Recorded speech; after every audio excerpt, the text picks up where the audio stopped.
Herb. Herb is a plant. I mean, herbs are good for everything.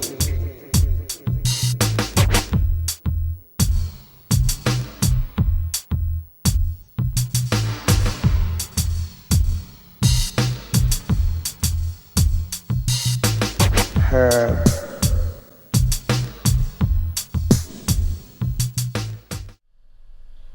Welcome to Eugene Cannabis TV. Nice fall night here, and got our friend Jeremy that's coming out tonight and helping us on the show. And you got Dank here. I got some notes I wanted to run through real quick, and then we'll jump into our Stop the Worry Drug War headlines. Joseph and Chelsea from the greener side are in Portland today, so they can't be on the show tonight, but next week they should be in for a heck of a report.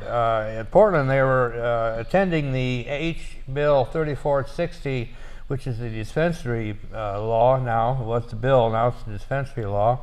They were up at the Rules and Regulation hearing, so it'll be interesting to see what they have to say on how that's going. Also, I want to mention that the re-legalization initiatives, Initiative 21 and 22, the re-legalization, they need volunteers for gathering signatures. Facebook, they're saying they have 20,000 turned in so far. No mention what the breakdown is between the two, but they're saying they got 20,000 at this point.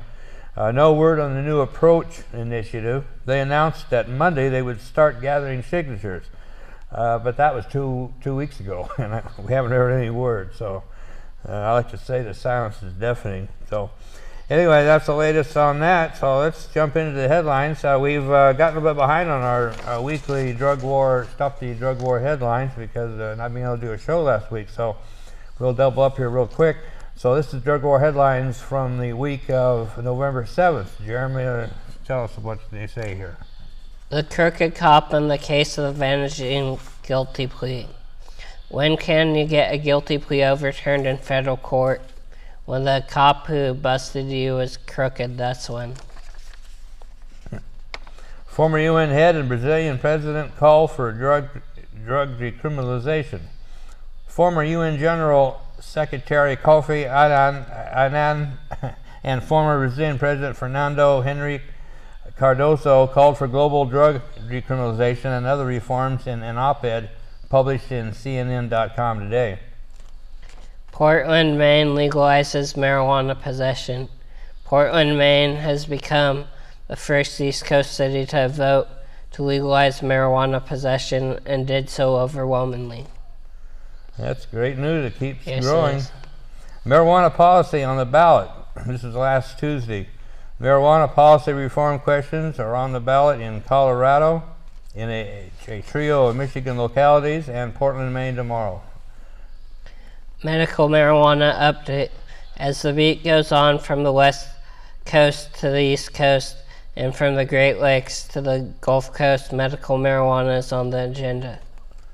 And this week's corrupt cop stories. We took a week off from the corrupt cop stories, but the corrupt cops sure didn't. It's a rather lengthy list of backlogged law enforcement miscreants. So, and that's at stopthewar.org website, and this is their drug war headlines that you can sign up for. And this is what we've done in receiving these. And so now this is on the week of November 14th. A clean, well-lit space to shoot dope in your city soon. Supervised injection sites for hard drug users are a proven public health and harm reduction intervention. Advocates and activists say the time is now to start opening them in the U.S. Maryland majority for marijuana legalization, and Maryland is now the latest state to report a majority in favor of marijuana legalization, according to a new Grocer poll. And the medical marijuana update, Budweiser sponsors a medical marijuana campaign event in Arkansas. California localities continue to grapple with regulating the business, and there is action afoot in Utah, and that's not all. New York cops kill alleged drug dealer. Neighbors attack police. Newark, New Jersey man is dead at the hands of drug police after they say he approached them with a loaded weapon. How did they know? But angry neighbors had a different version of events. In this week's Corrupt Cop Stories, a dirty cop in Philly costs convictions, 2 abusive Border Patrol agents get sent away, and we have a trifecta of crooked jail guards. Chronicle AM, November 7, 2013. Portland and Maine police chief demonstrates why initiatives are only a start. A new Urban Institute report has ideas for reducing the federal prison population. The Irish Parliament rejects marijuana legalization on its first go-around, and more. And another Chronicle update on November 8th. State-level marijuana legalizations look ahead. Colorado announces hemp farming rules. Denver backs away from a backyard pot smoking ban, and strife continues in Mexico. Chronicle update for November 11th, 2013. In Utah is getting organized for marijuana law reform. The NAACP is supporting a states' rights federal marijuana bill. Attention turns to the drug war south of the border in Washington, and more. That's really good news. That's a large organization and states' rights, and that's big. Chronicle update on November 12th. Marijuana and medical marijuana activism continues. A prescription drug monitoring bill moves in Pennsylvania. A West Coast official jumps to conclusions on drug testing results, and Israelis are switching from hash to buds. Chronicle update for November 13, 2013. Uruguay appears poised to legalize marijuana Friday. The Afghan opium crop is at an all-time high, and the ACLU issues a report on people doing life without parole for non-violent offenses, and there's more. So that's the headlines. StopTheDrugWar.org, StopTheDrugWar.org headlines. So I recommend go to that website and check out that information if you want more detail on those. I wanted to talk about the Hemp Fest real quick, the Emerald Empire Hemp Fest 2014.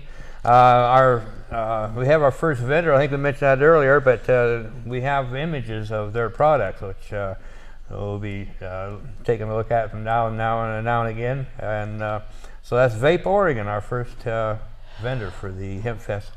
Also, we had our volunteer meeting this Saturday. It wasn't very well attended. We still need lots of help. We're not really doing a lot right now, but we still like to get together once a month to talk about what we're doing and what we can do better. So the next meeting is going to be, I think it's the 21st, December 21st, if I remember correctly.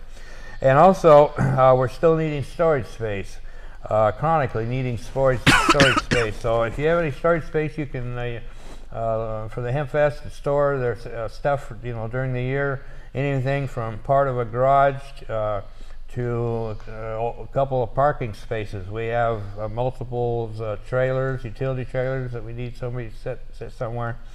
So anyway, if you can help out, get a hold of us. Appreciate it. So we want to talk about the letter I got from the MPP talking about what we accomplished, or as a movement, what we accomplished. What we accomplished for this last election. It's a fairly minor election, but there were some significant measures. Portland, Maine, we talked about earlier, became the first city on the East Coast to legalize marijuana. Voters approved the question, won by a margin of 67-33, and that's interesting because that's just about right where the poll says that the support was. The support is 67%. It removed all penalties for possession of up to 2.5 ounces of marijuana by adults 21 and older. Colorado approved a statewide ballot measure 65 to 35 to establish taxes on legal marijuana sales. Proposition AA was referred to the ballot by the General Assembly in accordance with the historic legalization initiative approved by Colorado voters exactly 1 year ago today. It's been real controversial, by the way, so it'll be interesting to see how that turns out. In Michigan, voters in 3 states adopted initiatives to remove penalties for adult marijuana possession.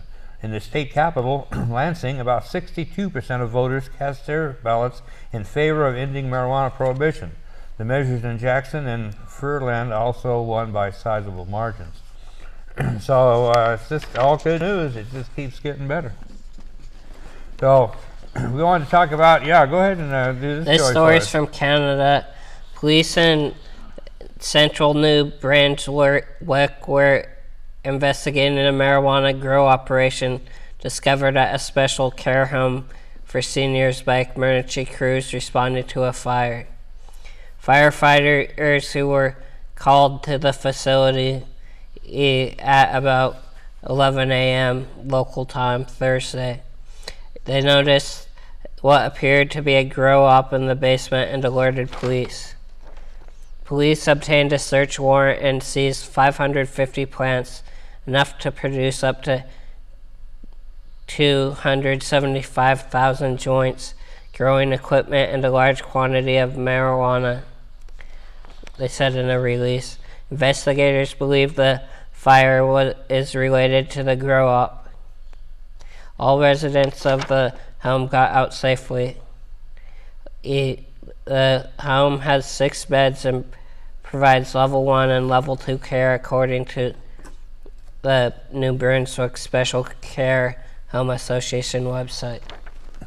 Yeah, so that's really interesting. It's finding a special care senior home, and so that's interesting. Well, luckily nobody was hurt, so of course that's the good news, I guess.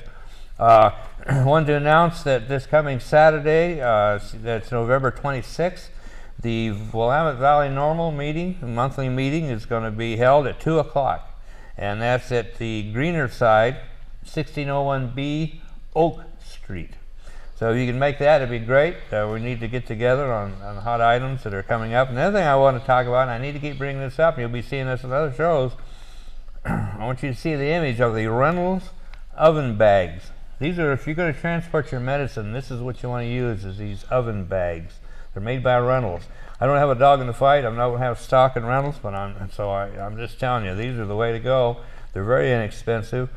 I just bought a package at Winco. They were less than $1 a piece. There's 2 in a bag, and they were less than $2. So very, very reasonable. You put that in that bag and give it a twist, and I'll tell you what, you won't smell it. I'm not saying it'll defeat a dog, but you walk in somebody's house and you won't smell it, and you open up that bag, and everybody will start going, wow. So they work.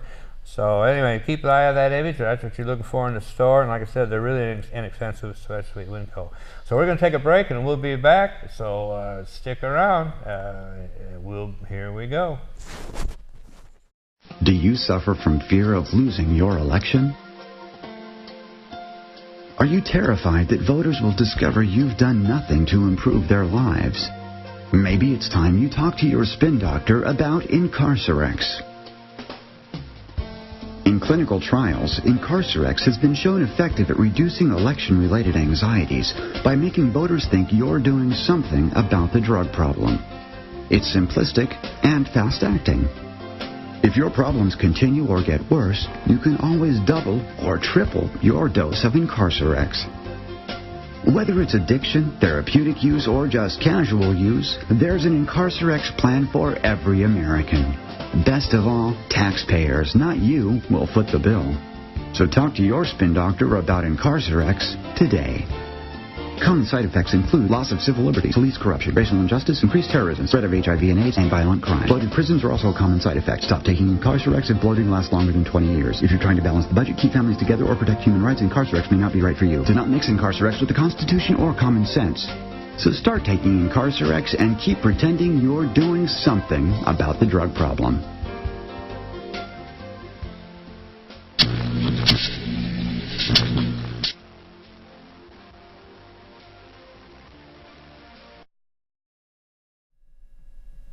Welcome back, and you're back to the Like a Bad Debt. We're here, Eugene Cannabis TV, the second segment. We got our friend Eric here to talk about some of the stories that we've come across.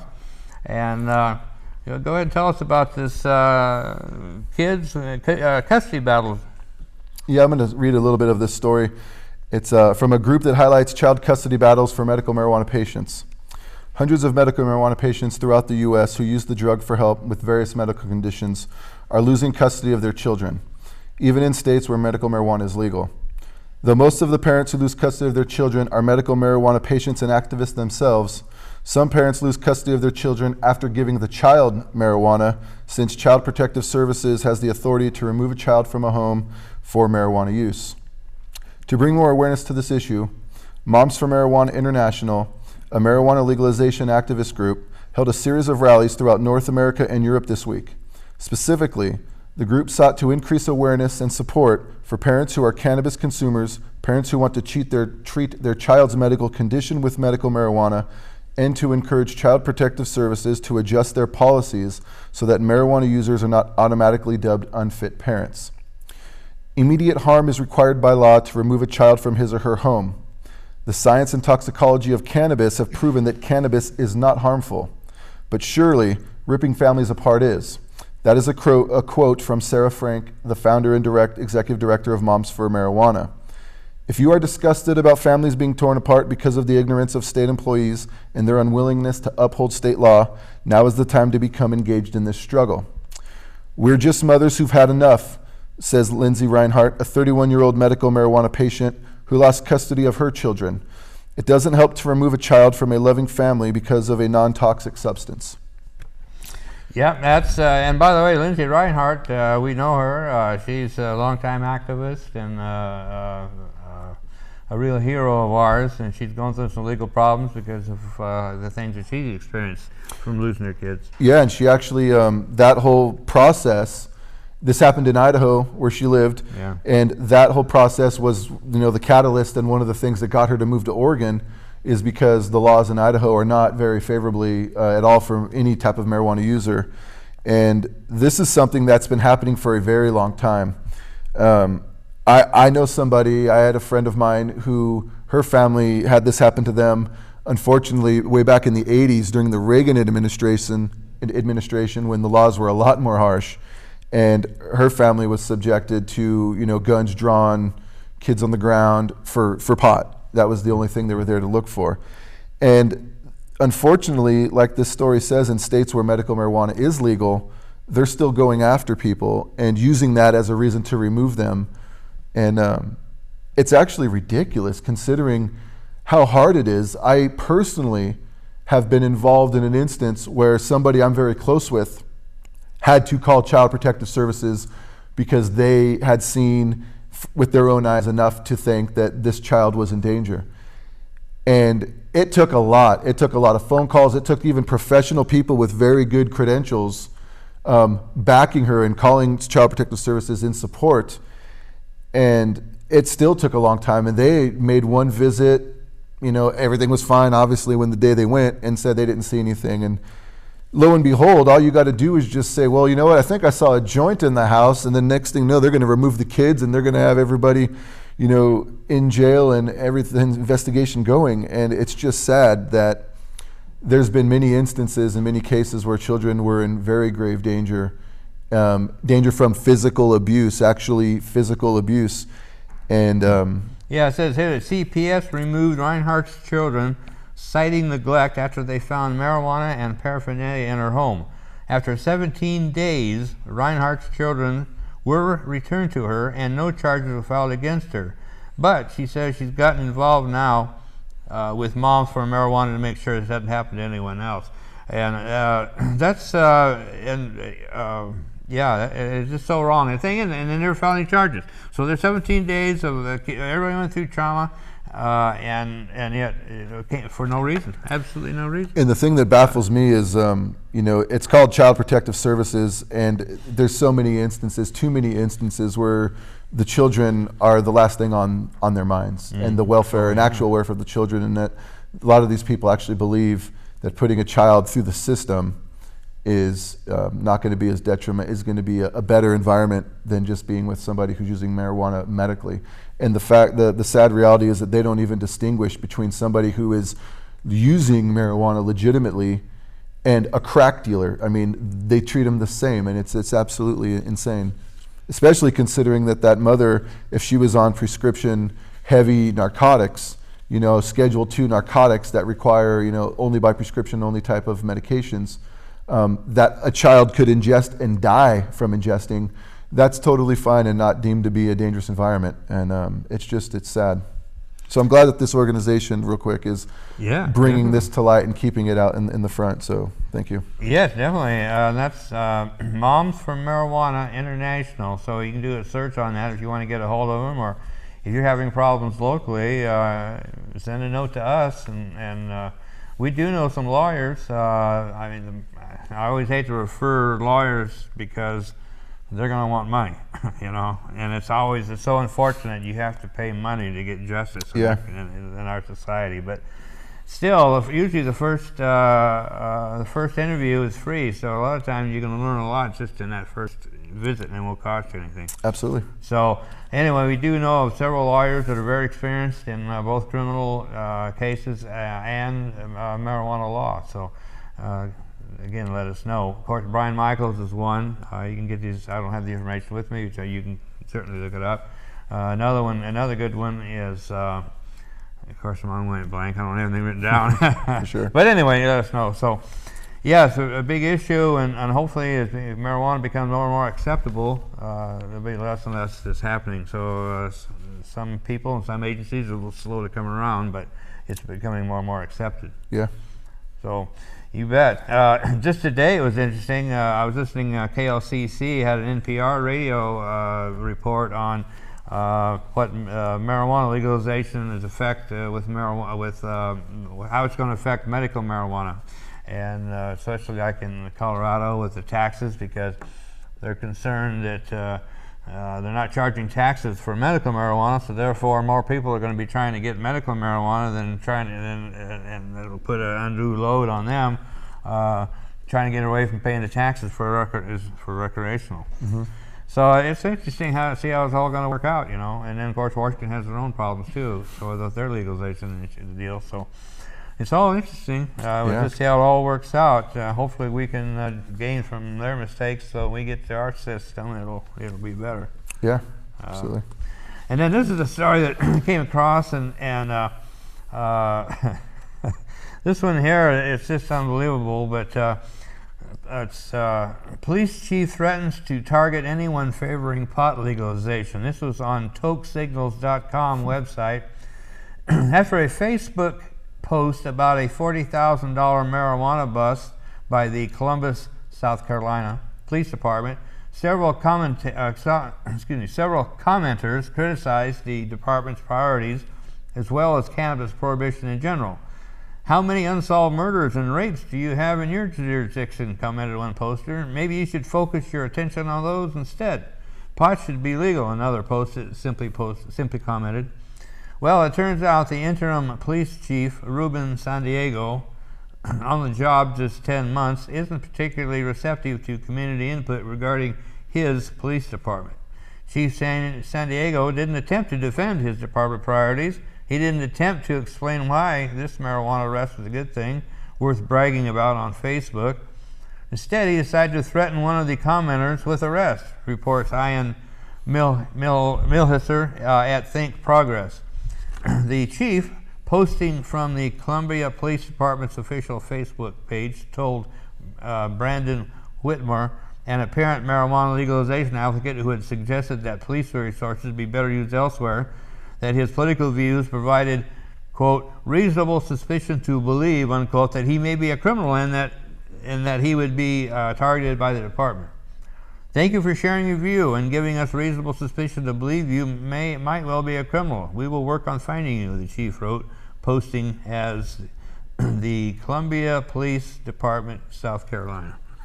This is, while this sounds pretty outrageous, and it is, it's not surprising. I mean, law enforcement unfortunately operates this way. This guy was just unfortunately even law enforcement, they do have boundaries. They're way beyond what they should be, and even a lot of those law enforcement people will attempt to even stretch those to the max. So yeah, let's just try to put this into a nutshell here. So the police department posts on their Facebook page bragging about a bust that they did, a $40,000 marijuana bust. A couple of citizens comment on that same Facebook page saying that they didn't agree that that was something that was a good use of resources. And they made some comments saying, and how other types of more serious crimes do you guys have that haven't been, they haven't been found, they haven't been completed, how many do they still have that are out there? And so the police chief responds with, we're watching you, thanks for sharing that, and that basically anybody that feels differently regarding medical or marijuana legalization gives them grounds to suspect that they're engaged in that illegal activity. And it's just sad that people like this would have to go, the law enforcement would stretch so far to give a reason to have to bust people. And just to think that posting your own opinions about something in this day and age in this country would get you a threat of arrest by the police, that it's crazy. Yeah, it's wild. So anyway, that's in South Carolina. Thank heaven it's a long ways from here. Unfortunately. Yeah. Still in our country, people. This is still America in 2013, mind you. Yeah, it's like our friend from Alabama says, it's a whole different country down there. Oh, I was stationed in the South in the military, and yeah, it is. And when I heard that this was in South Carolina, the first thing that crossed my mind is, obviously, of course. Yeah. You got to be that Alabama or something, it's at least one of those, I guess. So. Yeah. Well, anyway, appreciate you being on the show tonight, Eric. Absolutely. And, I like to come down whenever I can. You bet. Oh, good. Great. I appreciate your support. And we got some initiatives. We got 2 of them gathered signatures for now. And also pick up your Just Say No flyer. Again, contact us. We'll see you next week. If you're an adult who enjoys a good beer, there's a similar product you might want to know about. One without all the calories and serious health problems. Less toxic so it doesn't cause hangovers or overdose deaths, and it's not linked to violence or reckless behavior. Marijuana, less harmful than alcohol, and time to treat it that way.